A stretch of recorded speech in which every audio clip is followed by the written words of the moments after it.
Okay, now I will explain to you my roofing system. Now this would be the final floor of your multi-level home. An I-beam metal, this is made out of wood just to show you the concept. So then your floor for your last level would be here, but you have an I-beam here. And on top we've got managed to put a full deck across the whole top of the building.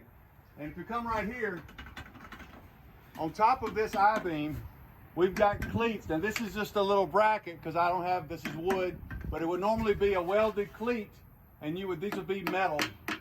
And the cantilever for a regular house. These sections here, this is designed to just mimic one section of the house, but they could span 20 feet easily. So this is only 8 foot, this actually is only 6 foot, but you can imagine these legs, they were still I-beams spread out 20 foot apart. So this makes a huge living area here. Now this would be, like I said, this is the last level of the house where you would normally have a pitched roof on top of it. What we've done is we use the characteristic of the I-beams. If you notice here, they have an edge here, and that can help shed water.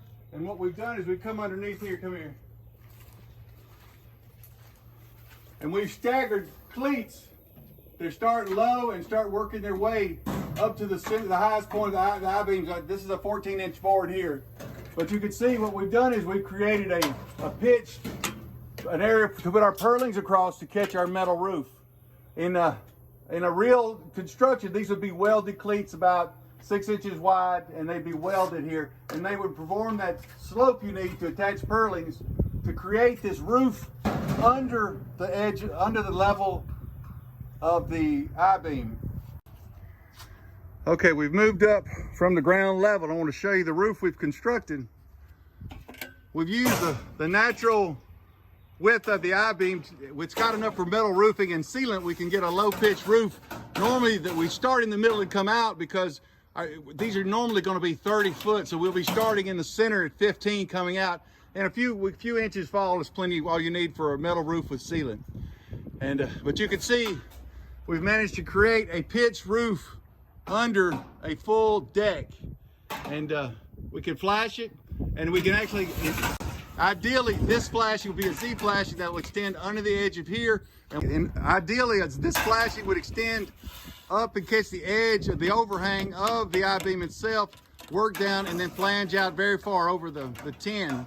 We run that up to the peak, and at the peak we can use a regular piece of cap that's flattened all the way over here. Like I said, this flashing would go all the way to here, under here, and overlap. And that gives us a metal roof that is protected from sunlight and weather by a full deck.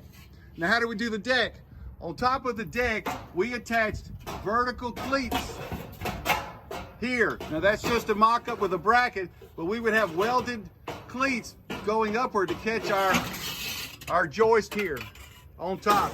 So what we've got is we've created a complete uninterrupted deck on top of the structure with a magnificent metal roof that will never need replacing. This is a 50-year roof.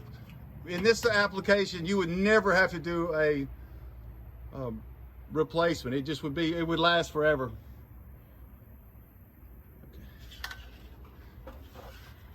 And so once you get up to the top, you've got a full uninterrupted deck. So it's a whole new living area. This is only 6 foot between the legs, but normally they'd be 20 foot apart. So you'd have a 20 by 30 stretching as far as you can see, and it would also bleed over to up to 3 or 4, as many sections as you wanted to create the structure.